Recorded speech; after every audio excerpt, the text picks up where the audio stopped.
विहारी।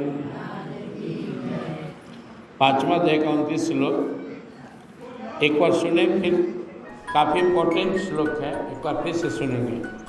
भोक्तारं यज्ञपसां सर्वलोक महेश्वरं सुहृदं सर्वभूतानां ज्ञात्वा मां शान्तिमृच्छति। भगवान कहते हैं, भक्त मुझे सब यज्ञों और तपों का भोक्ता, संपूर्ण लोकों का महान ईश्वर तथा संपूर्ण प्राणियों का सुहृद, स्वार्थ रहित, दयालु और प्रेमी जानकर शांति को प्राप्त हो जाता है। हम लोग भयभीत क्यों हैं, अशांत क्यों हैं, बेचैन क्यों हैं? चिंता, दुख, डर, ये सब इसीलिए कि लगता है कि कोई हमारा बढ़िया सपोर्टर नहीं है। लेकिन यह समझ में आ जाए कि मेरी रक्षा करने वाले जो प्रभु हैं, ईश्वरों का भी ईश्वर, सर्वलोक महेश्वर, हर पल साथ खड़े हैं, तो सारा डर मिट जाएगा। जैसे किसी को घबराहट हो और डॉक्टर के यहाँ उसे लेकर उसका परिजन ले जाए, जैसे ही उसे पता चले बहुत बढ़िया डॉक्टर है, भरोसा हो जाता है, आधा चिंता दुख हट जाता है। इंसान को अकेलापन सताता है, लगता है कोई मेरा सपोर्ट में नहीं है। भगवान कहते हैं, मैं हर पल तुम्हारे साथ, तुम्हारी रक्षा के लिए खड़ा हूँ, तेरा भला करने के लिए। सुहृदं सर्वभूतानां, संसार के समस्त प्राणियों का कल्याण करने वाला मैं, ईश्वरों का ईश्वर, सर्वलोक महेश्वर हूँ। दुनिया में जितने भी प्राणी हैं वो सभी भगवान के अंश हैं, उनके ही संतान हैं। और एक तरह से जो 84 लाख योनियों का वर्णन हम लोग सुनते हैं, उससे मनुष्य शरीर तो साधन भजन करके मुक्ति के लिए, और बाकी जितनी भी योनियां हैं वो कर्म काटने के लिए। खराब कर्म किया, कुत्ता, बिल्ली, सुअर, कीट, मकोड़ा और अन्य आश्रय योनियों में जाना पड़ता है, जहाँ जाकर वो अपना कर्म काटता है। तो हम सबको समझ में आना चाहिए कि यह मनुष्य शरीर भगवान ने हमें अपनी प्राप्ति के लिए दिया है। बाकी जो शरीर है वो कर्म काटने के लिए, लेकिन मनुष्य शरीर भगवत प्राप्ति करने के लिए। और इस काम में भगवान विशेष मदद करते हैं। हम भगवान से धन, दौलत, पद, प्रतिष्ठा और संसारिक चाह रखें, उनसे इच्छा करें, मांगे, तो बाकी पूरा होगी कि इसकी गारंटी नहीं है।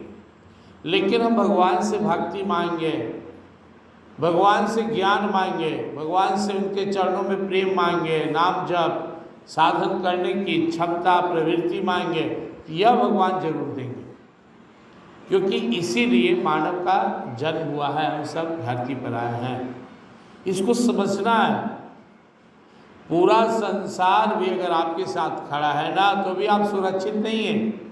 समय से काल खींच कर लेकर चला जाएगा। शरीर बचपन से जवान, बूढ़ा, मृत्यु की ओर जा रहा है, इसे कोई रोक नहीं सकता। मिलना, बिछड़ना, आना जाना चलता रहेगा। लेकिन जब हम भगवान से जुड़ते हैं, भगवान को अपना मानते हैं, उनके सन्मुख आते हैं, उनकी शरणागति स्वीकार करते हैं, तो धीरे धीरे में एहसास होने लगता है कि हम वास्तव में भगवान के ही हैं। और ये जो शरीर है तो कपड़े जैसा है, ये तो साधन भजन के लिए एक मानव तन मिला है। हम तो इसके अंदर रहने वाला दिव्य आत्मा है। धीरे धीरे हमें समझ में आता है कि भगवान के ही अंश हैं। और जिस तरह से भगवान परमानंद, परम शांति का खान है, उसी तरह हम सब भी अंदर में बहुत ही आनंद और शांति अपने अंदर समेटे हुए नहीं जानते हैं, इसलिए भटक रहे हैं। तो जैसे जैसे हम भगवान के करीब आते हो, वैसे वैसे हमारे मन से जो छटपटी है, बेचैनी है, जलन है, डर है, भय, सब मिट जाता है और अंदर में शांति, अंदर में आनंद का अनुभव होने लगता है।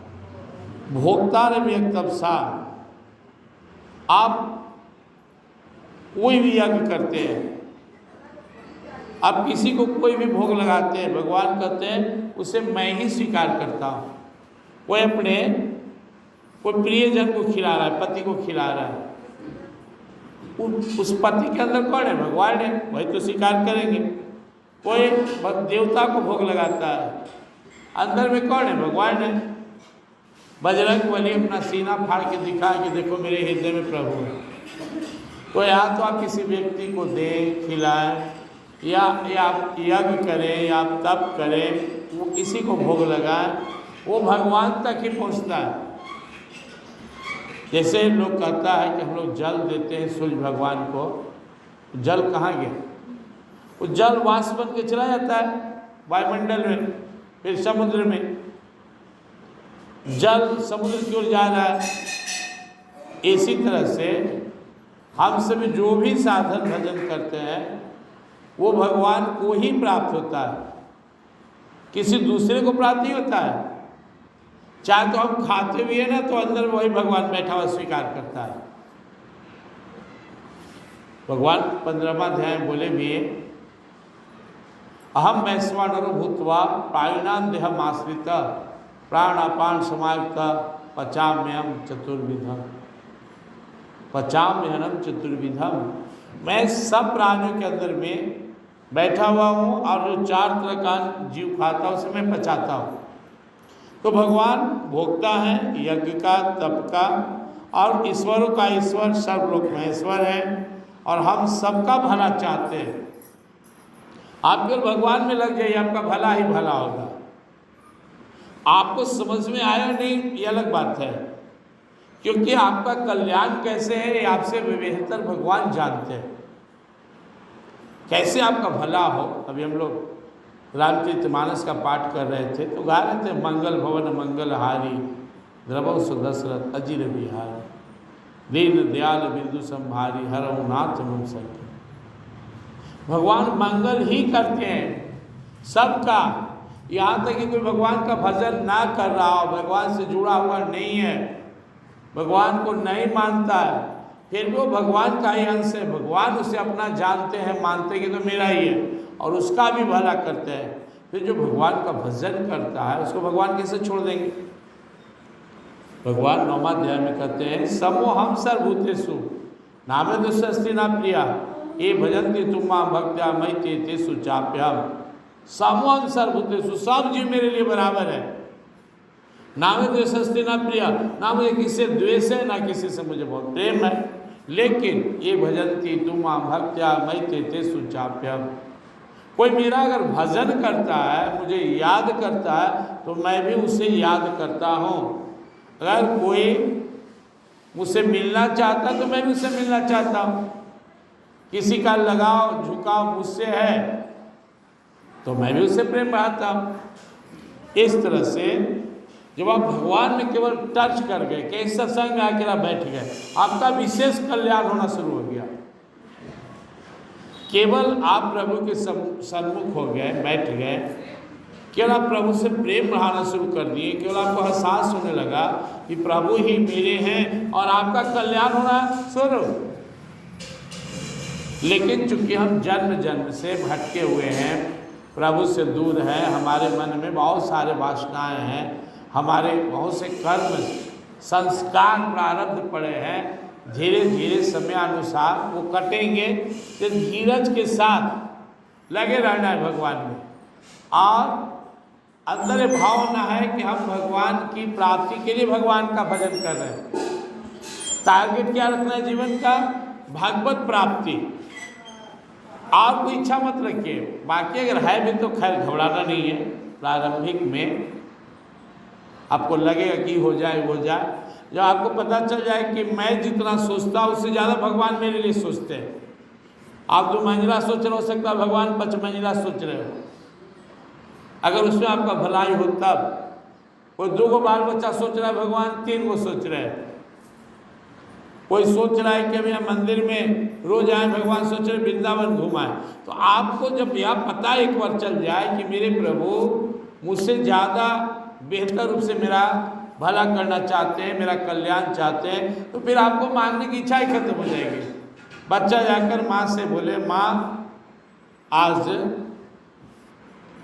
हमें यह चीज़ खाने की इच्छा है, आज मुझे लड्डू खाने की इच्छा है, और माँ उसके लिए पहले से रसगुल्ला तैयार कर रही है, तो बच्चा को इच्छा खत्म हो गया, माँ तो बहुत पहले से मेरे लिए सोच रही है। जो आप चाह रहे हैं उससे ज़्यादा बेहतर, ज़्यादा आपका हित हो, कल्याण हो, वो प्रभु चाहते हैं। जब यह एक बार विश्वास हो तो क्या करना। आज के प्रसंग में आप सुन रहे थे रामचरितमानस में पाठ में कि जब पहला बार विश्वामित्र जी दरबार में आए राजा के, और राम लखन जी को मांगे ले जाने के लिए, यज्ञ में सुबाहु मरीचि ये सब ताड़का ये सब परेशान कर रहा है, यज्ञ रक्षा के लिए दे दीजिए, तो महाराज दशरथ जी का प्राण ही सूख गया, घबरा गए। वो ऋषि से बोले विश्वामित्र से कि हे ऋषिवर, आप सोच समझ के नहीं मांग रहे हैं, बुढ़ापे का पुत्र, तो चारों प्राण प्रिय, लेकिन राम लखन हम दे देंगे तो हम जिंदा ही नहीं बचेंगे। फिर वशिष्ठ जी समझाएं कि साधु संत दरवाजे पे आए आपके पुत्र को ले जाने, भलाई है, कल्याण है।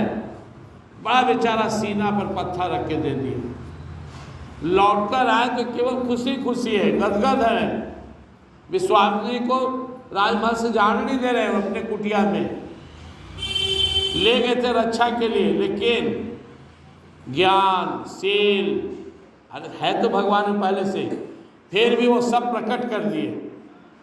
अस्त्र शस्त्र की शक्ति, यश, सुंदर कन्या, शादी विवाह सब कराकर, मान बढ़ाई बढ़ाकर आया। दशरथ जी को बुलाए वहाँ जनकपुर ले आए, तब इनको पता चला कि साधु संत से कभी हानि नहीं होता है।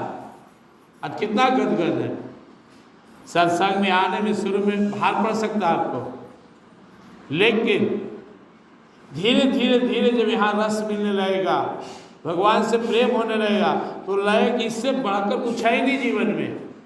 इसी तरह भक्ति है, इसी तरह साधन है। तो आप भगवान को शुरू में मानिए, यही मेरे सब कुछ हैं, इन्हीं की कृपा से मैं हूँ, आने की कृपा से मेरा कल्याण होगा।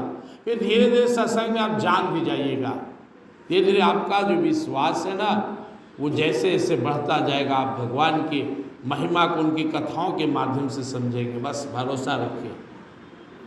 तुलसीदास जी कहते बिनु विश्वास न हरि कथा, कहीं बिनु मोह न भाग, मोह गए बिनु राम पदा, मोह गए बिनु राम पदा, हो ही न दृढ़ अनुराग।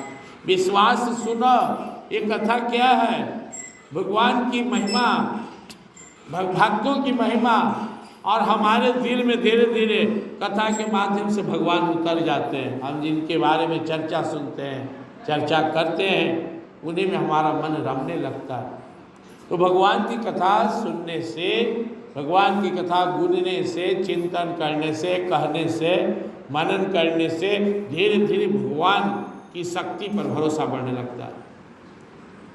शक्ति और आलोक तुम्हारा, हम उतार ले निज तन मन में, आलोकित पथ करो हमारा, हे जग के अंतर्यामी। सुप्रकाश दो, स्वच्छ दृष्टि दो, जड़ चेतन सबके स्वामी।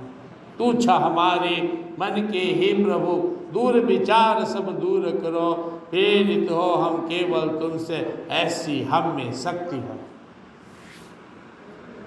जैसे जैसा भगवान में सटेंगे, उनका जो दिव्य कथा है, दिव्य महिमा है, प्रकाश है, कृपा है, करुणा है, आपके अंदर प्रवेश करते चला जाएगा। और आपके अंदर में जो मलिनता है, जो मन में पहले का जन्म जन्मांतर का संचित दुर्विचार, दुसंस्कार है, पाप ताप है, सब मिट जाएगा और आपका जीवन धन्य हो जाएगा। इसलिए भगवान के बारे में सुनते रहना है, भगवान के बारे में गुनते रहना है, भगवान से प्रेम बढ़ाते रहना है, बस यही है। बच्चा को नहीं पता जाता, यह जानता है कि मेरी माँ ही मेरी सबसे अच्छी है, भला चाहने वाली, मेरी माँ से बढ़कर मेरा भला सोचने वाला और कोई नहीं है, ये बच्चा को विश्वास होता है। इसी तरह से हम सब को भी यह भरोसा होनी चाहिए कि प्रभु से बढ़कर हमारा भला चाहने वाला और कोई दूसरा नहीं है। जैसे जैसे विश्वास बढ़ेगा, आपके मन में शांति, आनंद, भक्ति, प्रेम बढ़ता चला जाएगा। और एक दिन बेड़ा पार हो जाएगा। इसलिए भगवान कहते हैं जितना ज़्यादा मुझ पर भरोसा करोगे, जितना ज़्यादा तुम्हें समझ में आएगा कि प्रभु ही मेरा शुभ चिंतक है, प्रभु ही मेरा बेड़ा पार करने वाले हैं, लग जाओ। शंकर भगवान कहते हैं उमा राम स्वभाव जेहि जाना, ताहि भजन तज भावन आना। हे पार्वती, जो प्रभु श्री रामचंद्र जी महाराज के स्वभाव को जान लेता है, उसे फिर भक्ति छोड़ा और कोई दूसरा चीज अच्छा नहीं लगता है।